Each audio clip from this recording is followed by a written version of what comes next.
上一集我们挑战1天内450公里的大迁徙，这绝对能称作大迁徙了吧？这系列劝大家一定要追，因为我们每天真的都有新奇的挑战啊！但没想到骑到快天黑才骑了一半，我们宣告挑战失败。我们最终被迫降在完全找不到住宿的途中，连用 Google 地图放大才找到一间要深入小径20分钟的。好，昨天的难过昨天过了，回到这一集，我们继续骑上旅程，往文莱关口方向前进。今天为了不要摸黑赶路，我们起了个大清早，但是才刚骑过20分钟的烂泥路，回到马路，又遇到真的会剉赛的事情啦！我们突然爆胎了，目标距离文莱还有300公里，难道我们今天又要在深山开住宿盲盒了吗？说走就走，马来西亚文莱跨国机车大冒险，我们继续出发吧！肉皮头加油啊！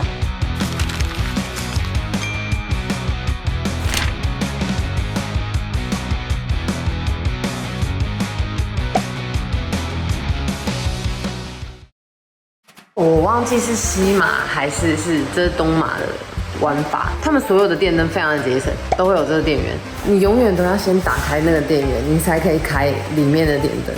冰箱也是一个，就是你必须要先开之后，你才能通电。然后冷气也是又一个电源，非常多独立的电源，好像这样也算蛮安全的吧。我在马来西亚住这么多天哦，住宿地几乎都没有失踪哎，就我在想是不是他们比较喜欢这种悠闲的步调。去找进来把我们的车喂饱。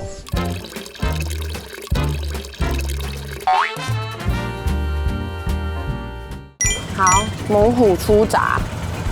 好，那继续出发我们的行程，睡了一觉，补充了一下体力。这边村庄真的是算是比较简陋，他们是连柏油路都没有那种道路。你看附近都是这种类型的屋子，所以昨天其实这么晚骑到这里的时候，我真的蛮紧张的。紧张有几个元素啊，怕没住宿，第二个就是也怕住宿的安全性。拜拜。你看，他们竟然有2台车，还有吉普车，有没有？他们屋子看起来不会很高级，但是用车率超高。现在是我们住宿出来的第一个小店，哇，还没开，哇，这间也还没开，哇，好吧，因为我们身上已经没有饮用水，好像有开开睡觉，那我去问一下。Hello，do you have water？ Water， 哇。这里真的物资比较非常不丰富，都是泡面。我看一下，它没有水。它只有汽水它没有水打开看，里面都是汽水，没有水。还是他们当地人自己不会买水，好像有道理。说真的，虽然我们现在在马来西亚，但是可能我们在山上吧，或是高度比较高的地方，超冷的。而且我们昨天晚上没有开电风扇，也睡到我看想跟丢在一起，有点挺冷的感觉。然后我们现在光骑车阴天没有太阳，就觉得很冷我要检查一下轮胎，我总觉得今天后轮有点怪怪的。真的吗？好，我先下。好，我看一下，我们后轮没气了，破胎了。哇塞！因为我刚才感觉好像后轮有点飘，它整个扁到贴地了，好扯哦。给你们看正常的状态，其实这可能有点没气了。今天行程有可能要 delay， 应该没办法去文莱，今天要先处理轮胎，没关系，看状况，反正我们安全第一。昨天的路况真的太差了，我们现在没水也没气。那我们先查一下前面有没有摩托，我们 Google 一下。这时候想起，好像我们有准备离线地图，大概可以看到前后小村庄的位置。一看之下，心更凉了。距离远到是推车非常难抵达的遥远。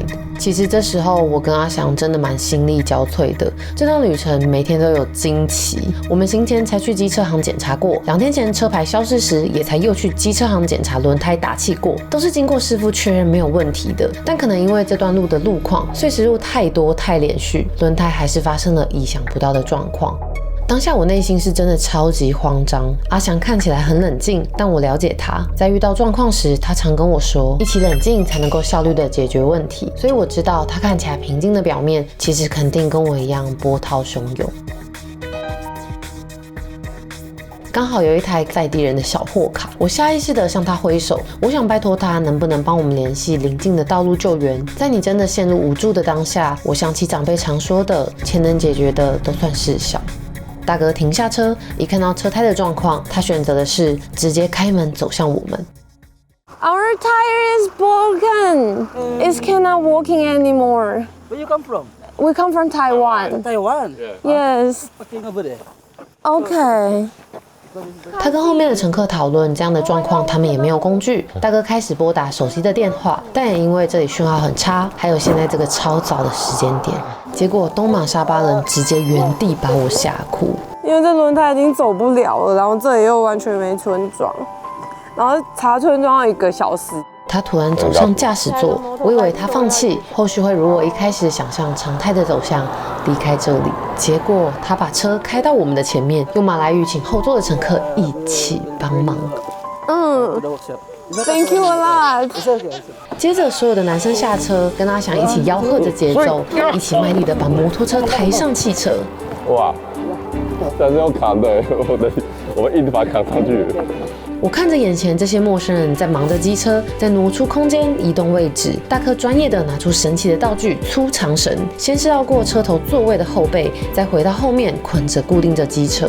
我当下再次愣了很多秒，他们为什么要帮我？他们为什么会帮我？怎么会有在这个我绝望时，脑海里从没有想过的剧本发生？其实此刻正在回想当时那个画面的我，又有点超想哭的。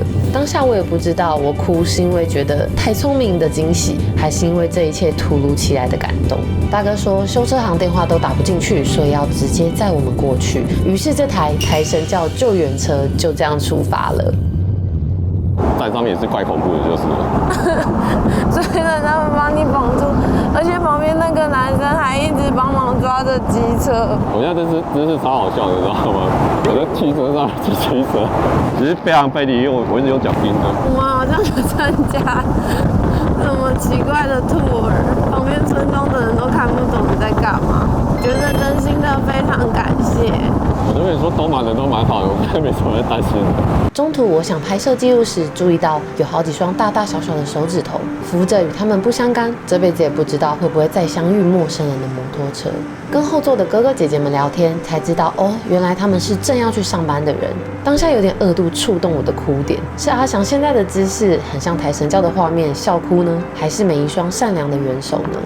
我们刚刚左边经过了一个村庄，但是大哥没有停，可能是因为他看没有机车行，所以我们就要继续往前开了。我们是9点10分的时候被救的，那现在过了10分钟的车程，而且是汽车的车程。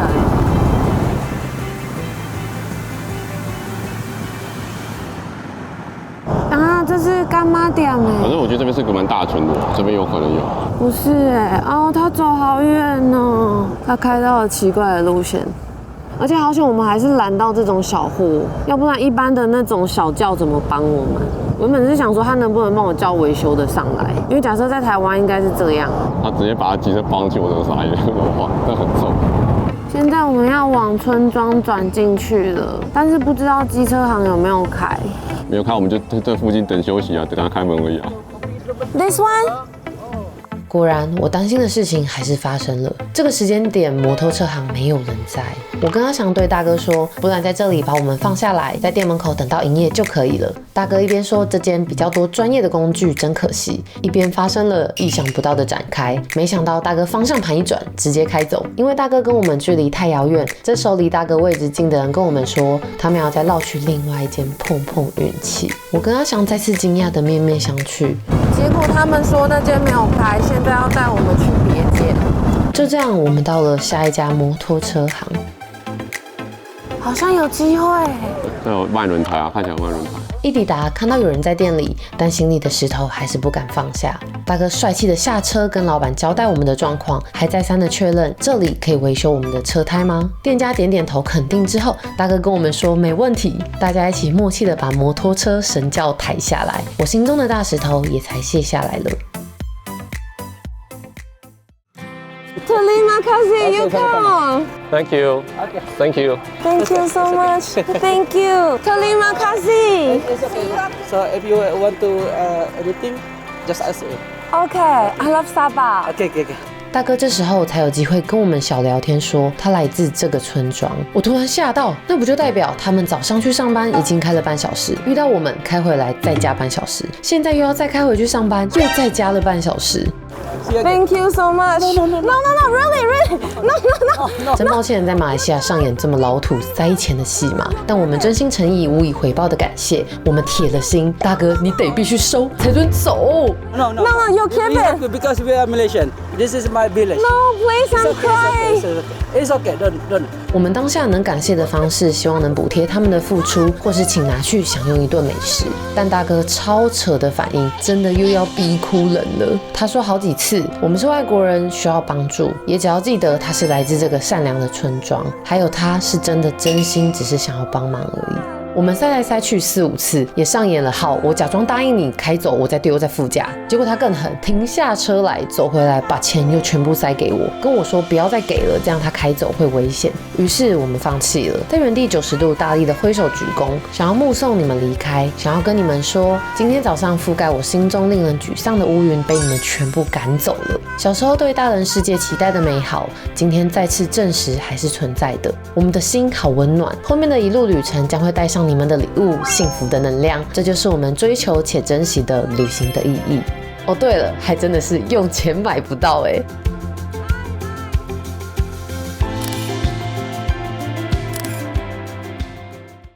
他拿东西给你了。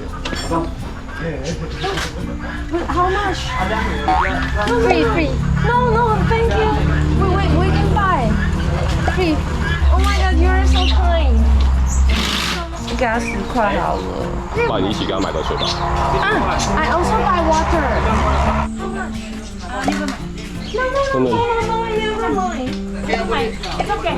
Oh my god, you guys are angel. No. 10 please. No, 10. And also the bread, the coffee. Thank you。所以旁边的杂货店进来还要直接拿东西给我们。还给我们早餐跟咖啡，我要哭了。然后我就走过去，我就说：“那我再拿一罐水，我给你10块。”然后谢谢。可爱的马来西亚妹妹拿给我们妹妹马来西亚的爱。真的，旅行的时候，你在很多那种比较非观光区的，你还可以感受到他们人的真诚跟友善。其实我觉得你感受到温情的这部分，真的很令人想哭。就像我们在越南，其实也受到大家帮忙好几次，我们那时候是疯狂落泪，然后我每次他已经变石油道业高手了。路上拦一个货车大哥下来，工具拿下来，帮你挖你的链条，继续走，然后就给他5块10块，他们也都不收。我就觉得有些时候你看一些国家并不一定很富裕，但是他们很知足，也不会很贪心。他们给我们收的都是一个很 reasonable 的 price。对，就是他不会因为说哦你是外国人 charge 你3倍5倍什么的。你不觉得假设我们现在发生是早上，你要很多时间，你只要走在晚上跟家，还在早出途就遇到这个，你才真的划算。那晚上我真的很可怕我可能真的疯掉了。那个男的一直在给我笑，我跟我家人讲说多害怕，我就拍照给他，我说但是翔哥在旁边一直笑，他说遇到这些事情挺有趣的，都是不错有趣的人生经历跟回忆。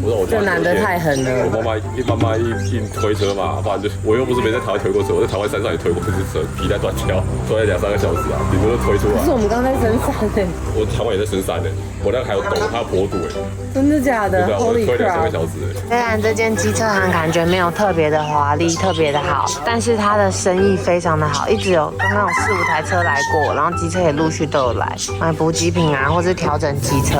那个人的车牌也断掉了，他也用粘的，跟我们一样。他们4个男生一直在研究，然后时不时发出一些欢呼声。其实我一直在想到底什么时候爆胎，因为其实我那时候在刚出村庄的时候，那时候那段还没有感觉。那我那时候变成到公路上嘛，然后开始骑的时候，加速的时候，我就开始觉得说，有些时候好像高低有点落差的时候，我后轮好像会有点滑。然后因为你爆胎的时候，它会比较容易打滑。对，我要比较落差的时候，它后轮好像会有点带力。连我坐后座都有感觉。你有感觉哦？我有感觉到，它就是已经开始会滑，会飘左右漂移。对，那所以我那时候才跟说我们检查一下后台好了。出现好奇路人1枚，好像都已经归位了，他们现在在充气。结果这一间机车行养这种贵贵的鸡，这是火鸡吗？很可爱吗？它叫它尾巴一直抖，很好笑。太好了，好像好了。为什么？感觉它是要帮我们检查刹车车了。他刚才开玩笑说他把车骑走了啦，拜拜。小真的笑死了。跟狂夸猛夸说，人家人很好，就把机车骑到小时。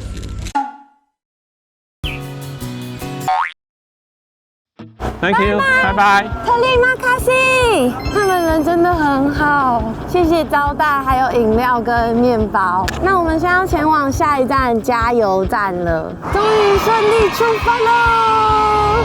我们的小黄又健康了，走喽！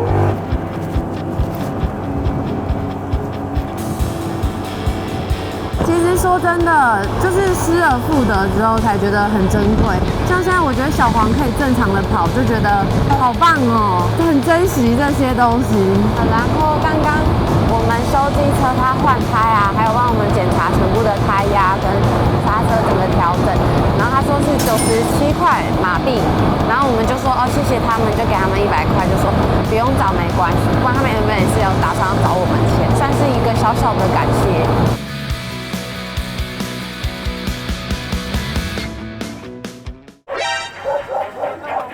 We are good. We just check the tire. Check the tire. Thank you. Terima kasih. 拜拜。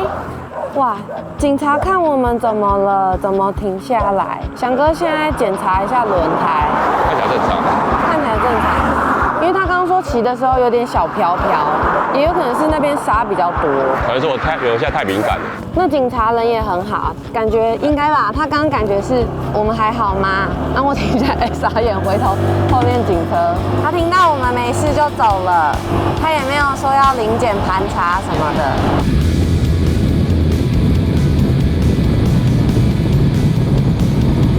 我们现在应该已经下山了，然后天气就非常的好，而且温度也变好高。我们穿那个防摔衣已经会感觉到蛮热的，但是我们今天早上穿防摔衣的时候，还要停下来穿雨衣才会觉得比较保暖，所以现在明显感觉到已经下山了。我们竟然看到 Shell 的加油站了，这个可是跟文莱有关联的加油站呢。这是我们到马来西亚加油第一次有服务人员会帮你加油的。哇，翔哥说这竟然有中文，真的哎！翔哥刚才说，终于可以把小黄喂饱了。小黄请健健康康的。我们换的这个胎纹很深，它原来的胎纹比较细，我们换的胎纹很深的，6.7块。这里的油好像真的比较便宜耶。这里很热闹，但是它很多中文字，但蛮多都没有开的。给爱勒百，这边很多茶餐厅，感觉是不是港式的比较多？99 Superma， 哇，它没开啊？搞不好是一些华人店，然后过年没开。哦，有可能。哇，你好厉害哦，更屌哎！哇，刚刚我们说，我们需要 English 或是 Mandarin 的 menu， 结果小姐姐走过来，你们是 Zombie 吗？踩了，我可以。你好厉害哦！我这样子骑摩托。对啊，从哪里有？我们从 KK 去仙本那，然后下来我们要去 Burnay。哦，太累了吧你们？对，然后路上大家都在看我们，觉得很好玩。这就是他们的3层奶茶拉茶，然后他们都会这样子爆满出来，给你感觉很澎湃的感觉。他说这是罗汉果，其实是很好喝哎，有点像红茶。哇，这盘烧腊超赞的哎，它有4种部位，然后下面还有一些黄瓜。然后小姐跟我们说，他们差不多是卖24左右，因为他们过年有可能会增加一些，就是会给员工一些福利什么的，所以这也算是当地的一个特色文化。台湾好像比较没有这种状况，但是会因为过年算有点像加班嘛，连假加班，所以费用会比较高。来到这边就是吃豆腐茶。没错，哇，它的汤头很浓哎，先来个一口补一下好了。好好吃，它很浓哎，它真的很浓，好补哦。我刚才来这里就是靠这里做很多人，我们才来的。说真的，刚刚我原本说没什么食欲，想说原本不用点饭了，这间叫做咸记豆腐茶，很开胃。我觉得这个汤蛮好喝的。而且就是这样，酸酸辣辣，好开胃哦。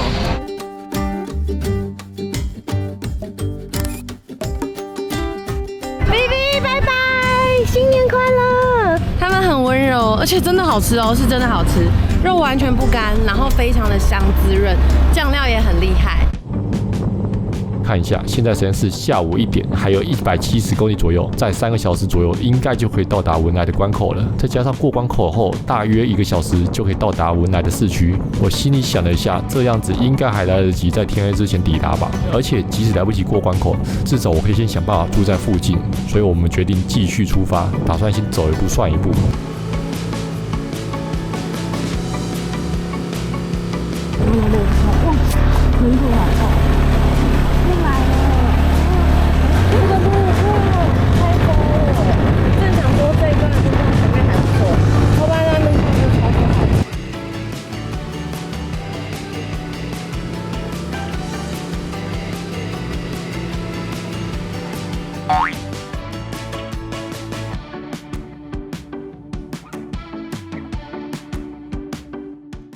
那我现在在边境去99号 Supermart 买一罐水跟汽水。好，那我们现在准备过关口。这个关口很特别，这边过关口是从，因为其实东马这边有主要是2个算州吗？它一个叫沙巴，一个叫沙拉越。那我们前面几天全部都是在沙巴，那我们现在要前往这是沙拉越。然后我看一些评论上面有人讲说，这个关口很酷的是，在同样的国家，可是他们过关口好像是要去做盖章。但今天假日好多人哦，塞爆！我们刚骑过来的时候，大概有塞1公里以上都不动那种。